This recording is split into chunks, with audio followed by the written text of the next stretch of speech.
আজকের এই নবীনবরণ অনুষ্ঠানের সম্মানিত সভাপতি, মঞ্চে উপবিষ্ট আছেন আমাদের বিরামপুর পৌরসভার পৌর প্রশাসক, অত্র উপজেলার ভাইস চেয়ারম্যান, আমাদের অত্র উপজেলার নবাগত নির্বাহী অফিসার, আমার সফর সঙ্গে বিরামপুর উপজেলা আওয়ামী লীগের বিপ্লবী সাধারণ সম্পাদক সহ নেতৃবর্গ এবং আমার উপজেলার আমার অভিভাবক যারা আছেন তারা সকলে বসে আছেন মঞ্চে। আমার সফর সঙ্গী সহ বিরামপুর ডিগ্রি কলেজের অধ্যক্ষ এবং অত্র কলেজের অধ্যক্ষ সহ শিক্ষকবৃন্দ, ছাত্রী এবং সহযোগী সংগঠনের নেতৃবর্গ, সকলের প্রতি আমার সালাম। আসসালামু আলাইকুম, আদাব। আমি প্রথমেই ক্ষমা চেয়ে নিচ্ছি যে আমি আজকে ভোর 5:30টায় উঠেছি ঘুম থেকে, শুধুমাত্র নবাবগঞ্জের এই নবীনবরণ অনুষ্ঠানে যোগদান করব বলে। কিন্তু এয়ারপোর্টে এসে জানতে পারলাম যে আমাদের এখানে এত বেশি কুয়াশা পড়ছে যার কারণে প্লেন প্রায় 2.5 ঘন্টার ডিলে হয়ে গেছে। এই 2.5 ঘন্টার কারণে আর যাতায়াতের 1-1.5 ঘন্টা সব মিলিয়ে কিন্তু এই বিলম্ব হওয়ার কারণে আমি যথাসময়ে আসতে পারিনি অনুষ্ঠানে। এই জন্য এই বিষয়টাকে ক্ষমা সুন্দর দৃষ্টিতে সকলকে দেখার জন্য অনুরোধ করছি।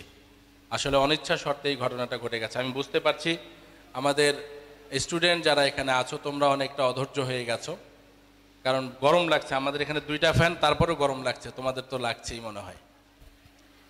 তো কথা বাড়াবো না, শুধু এইটুকু বলতে চাই, আমি বারে বারে যেখানে সুযোগ পাই, সময় পাই, যে কথাটা উচ্চারণ করি, বলার চেষ্টা করি, যত কষ্টই হোক, আমাদের জন্ম, আমাদের পরিচয়, আমাদের যে ঠিকানা বাংলাদেশের এই মাটিতে, এই প্রত্যন্ত অঞ্চলে, এই ঠিকানাটা সৃষ্টি করে দিয়ে গেছেন কিন্তু বঙ্গবন্ধু। সেই মানুষটির নেতৃত্বে যুদ্ধ সংগঠিত হয়েছিল বলেই কিন্তু আজকে আপনাদের, আমার, তোমাদের সকলের একটা বাড়ি, একটা গ্রাম, একটা উপজেলা, একটা জেলা শহর আমরা পেয়েছি। শুধু এইটুকু মাথায় রেখে আমাদেরকে সামনের দিনগুলোতে চলতে হবে যে যে মানুষটির জন্য আমরা এই দেশটা পেয়েছি, স্বাধীনতা পেয়েছি, সেই মানুষটির সুযোগ্য কন্যার হাতে কিন্তু বাংলাদেশ আওয়ামী লীগ তথা বর্তমান সরকার পরিচালিত হচ্ছে। এবং তারই নেতৃত্বে আজকে এই অত্র কলেজে কি কি তোমরা পেয়েছো, আপনারা কি কি পেয়েছেন আপনাদের অধ্যক্ষ সাহেব কিন্তু বলে গেলেন। আমি শুধু এইটুকু বলি যে এই অনুষ্ঠান যদি আজকে থেকে 1 মাস আগে হতো তাহলে হয়তোবা যে ভবনের কথা আপনারা বলছেন সেটাও আমি লিখে দিতে পারতাম যে হ্যাঁ, এখানে একটা 4 তলা ভবন আমি সামনে দিয়ে যেতে পারবো। তবে তার মধ্যেও আমি যেটা বলতে চাই যে 70 লক্ষ হোক বা 1 কোটি টাকা হোক, এটা বড় কথা নয়। যেহেতু 800-র অধিক এখন না স্টুডেন্ট, নেক্সট টাইমে যে কোনো বাজেটে যদি সরকার আবারও এই ভবনের তালিকা আমার মাধ্যমে নেন এই এলাকার, আমি কথা দিয়ে গেলাম যে সবার আগে 1 নম্বরে এই কলেজের একটা 4 তলা হোক 6 তলা হোক একটা ভবন হবে। আপনারা জেনে খুশি হবেন সরকারি কলেজগুলো এবং স্কুলগুলোতে 6 তলা ভবন হচ্ছে এবং সেটা 2 পাশে 2-4টা লিফট থাকতেছে। আমাদের সন্তানদেরকে আর সিঁড়ি বেয়ে 6 তলা উঠতে হবে না।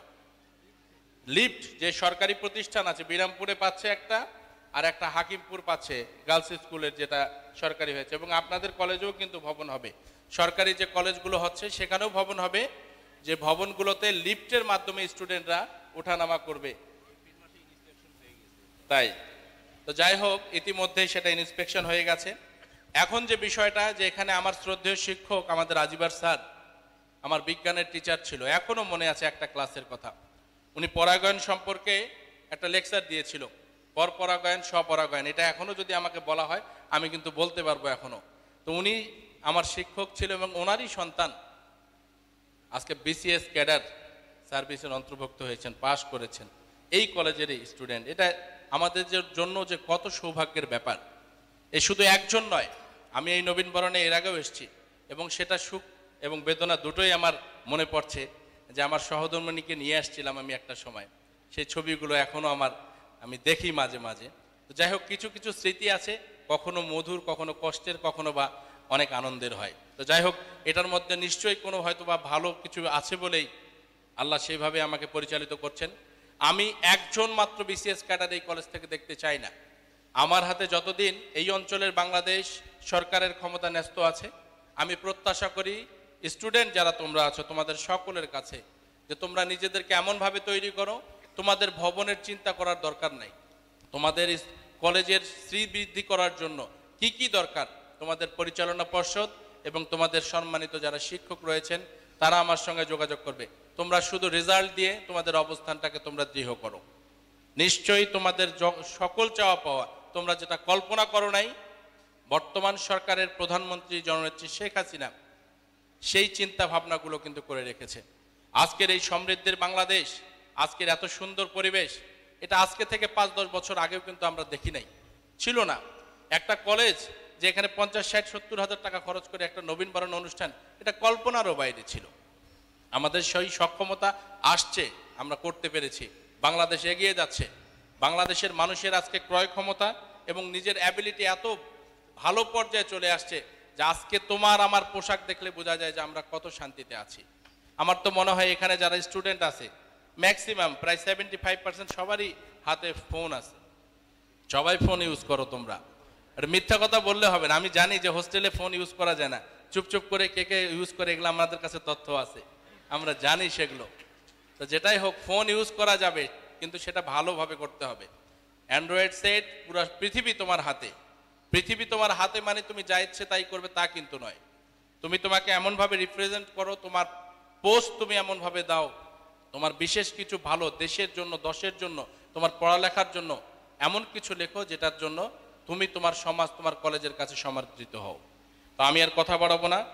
আজকে যে সমস্ত দাবি দাবা করেছেন, এখানে একটা কি অভিভাবক বসার জন্য, আমার সঙ্গে আমার সুযোগ্য ভাই আছেন হাফিজুর ভাই ভাটা মালিক, বিশাল মনের অধিকারী, বলছেন যে এটা পাস, তার মানে ইট যেহেতু আছেই, ইট নিয়ে এসে শুধুমাত্র আমরা কাজ শুরু করে দেব এবং কালকেই এখানে ইট পড়ে যাবে, ইট পড়ে যাবে, কালকেই কাজ শুরু হয়ে যাবে। তো সেই হাফিজুর ভাইয়ের সৌজন্যেই তোমরা পাচ্ছ অভিভাবকের একটা বসার সুন্দর জায়গা। যাই হোক, আপনার দেয়া মানে আমার দেয়া, আমি সেটা ইয়া করছি না, সুন্দরভাবে একটা বসার জায়গা হবে। আমি আশা করব যদি সম্ভব হয়। ও হ্যাঁ, এখানে তোমাদের কম্পিউটার প্রশিক্ষণ এবং কম্পিউটারের আর যেগুলো বিষয় আছে বা ক্লাস থেকে শুরু করে মাল্টিমিডিয়া ক্লাস থেকে শুরু করে যা কিছু প্রয়োজন, একটা অত্যাধুনিক ল্যাবের জন্য আমি প্রস্তাব করছি আজকে। এবং মানে কি, এটা আমি স্যারকেই বলে গেলাম যে তোমাদের অধ্যক্ষর কাছে, যদি আগের কোনো ল্যাব থাকার কারণে যদি এটা দেওয়া সম্ভব না হয়, এটা আসলে তোমাদের দুর্ভাগ্য। আর ইতিমধ্যেই যদি সেটাকে কন্ডেম ঘোষণা করে আপনি যদি যথাযথ কর্তৃপক্ষের কাছে পাঠাতে পারেন, সেই চিঠি থাকলে যে সেটা নষ্ট হয়ে গেছে, তাহলে আমরা নতুন একটি ল্যাব দেবো যেখানে সর্বনিম্ন 25 এবং উপরে প্রায় 35-40টা ল্যাপটপ বা কম্পিউটার তোমাদেরকে দেওয়া হবে এবং সুন্দর একটি রুম সম্ভবত সেই ক্যাটাগরিতে তোমাদেরকে সজ্জিত করে দেওয়া হবে। সেই ল্যাবের ঘোষণাটুকু দিয়ে গেলাম। তার কথা না বাড়াই, সবাই গরমে অতিষ্ঠ, ওই হালকা ইয়ে দিয়ে বাতাসও পাওয়া যাচ্ছে না, বাড়িতে যাই অবস্থা। আজকে যারা নবীন, যারা তোমরা এসছো এই কলেজে, তোমরা এমনভাবে নিজেদেরকে প্রতিষ্ঠা করবা। তোমাদের নবীনবরণ অনুষ্ঠানে আমাদের নির্বাহী অফিসার অনেক সুন্দর কথা বলে গেছেন যে একজন পার্লামেন্ট মেম্বার, একজন এমপির সামনে, এত গুণীজন ব্যক্তির সামনে আসলে আজ পর্যন্ত আমাকে, ও হ্যাঁ ওইটা পেয়ে যাবে, তো অনেক কথাবার্তায় বলেছেন যুগুনি। বাস্তব কথা কি, আমার নিজেকে এখন পর্যন্ত এমপি বলে মনেই হয় না। এই কারণেই মনে হয় না, আমার নির্বাচনী এলাকার এখনো অসংখ্য গ্রাম বিদ্যুৎ পায় নাই। 1330 কিলোমিটারের মধ্যে এখনো প্রায় 1250 কিলোমিটার রাস্তা কাঁচা। যে এলাকার এতগুলো রাস্তা কাঁচা, মানুষ বিদ্যুৎবিহীন আছে, সেই এলাকাকে মানে কিভাবে নিজের এমপির বিষয়টাকে জাহির করি আমি। তাই আমাকে এত বড় ভাবার কিছু নাই, শুধু লক্ষ্য এবং উদ্দেশ্য ঠিক রাখো এবং নিজের সময়টাকে সঠিক পথে ব্যয় করো, অপচয় যেন না হয়। এই বয়সটা তোমাদের উঠতি বয়স, অভিভাবকেরা এই সময় খুব মানে চিন্তায় থাকে তোমাদেরকে নিয়ে। আমার মেয়ের বয়স 6 বছর, আমি এখনই ওকে নিয়ে খুব চিন্তায় থাকি। এখনই মোবাইলের ফাংশনে যত কিছু ও জানে, আমি মনে হয় অতগুলো জানি না, এটা বাস্তব কথা। তো এই ডিজিটাল যুগে তোমাদের পদচারণা আরও এগিয়ে যাক, ভালোর পথে যাক, এই প্রত্যাশা রেখে তোমাদের সকলের মঙ্গল কামনা করে পরিশেষে শিক্ষকবৃন্দ এবং যারা পরিচালনা পর্ষদে আজকে এই আয়োজন করে সকলকে ধন্যবাদ জানাই যে এত সুন্দর একটা পরিবেশ আমাদেরকে কথা বলার সুযোগ করে দিয়েছেন। নবাবগঞ্জ মহিলা ও ডিগ্রি কলেজের যে বিষয়টা আর একটা আছে, হ্যাঁ, সম্প্রতি যদি এখানে ভবনের বিষয়গুলো আমি ইনক্লুড করে দিতে পারি, বা নাও পারলে আপনাকে যে টাকা দেওয়া হয়েছে জেলা পরিষদের 5 লক্ষ টাকা, আরও কিছু লাগলে আমরা রুম করে ফেলবো এবং অনার্স এখানে খুলবো অবশ্যই। যেহেতু জয়পুরহাটে গিয়ে আমার এলাকার কিছু স্টুডেন্ট ইংলিশে অনার্স করতেছেন, আমি শুনে সেদিন খুব কষ্ট পেয়েছি। তো আফতাবগঞ্জে এবং বিরামপুরে অলরেডি আমি চালু করে দিয়েছি এবং হাকিমপুরেও চালু করছি 3টা কলেজে আমার মাধ্যমে, হ্যাঁ মহিলা কলেজে। তো এখানে অনার্স খোলার জন্য শুধুমাত্র আপনার কাগজপত্র আপনি প্লেস করবেন, বাকিটা যা করা দরকার আমি করে দেবো। এখানকার ছেলে মেয়েদেরকে অনার্স পড়ার জন্য যেন বাইরে না যেতে হয় এবং কয়েকটা সাবজেক্টেই যেন খোলা হয় একবারই, তাহলে সেটা সুবিধা হবে আমাদের। হ্যাঁ এটা আমাদের, হ্যাঁ লোক আছে, সমস্যা নেই, সেটা গেলেই শুধু। তার কথা না বাড়িয়ে সকলের মঙ্গল কামনা করে আবারও কোনো একটা অনুষ্ঠানে সকলের সঙ্গে দেখা হবে, এই প্রত্যাশা আমার বক্তব্য এখানে শেষ করলাম। জয় বাংলা, জয় বঙ্গবন্ধু, জয় হোক মেহনতি মানুষের জননেত্রী শেখ হাসিনার নেতৃত্বে। ধন্যবাদ। ধন্যবাদ এমপি মহোদয়কে।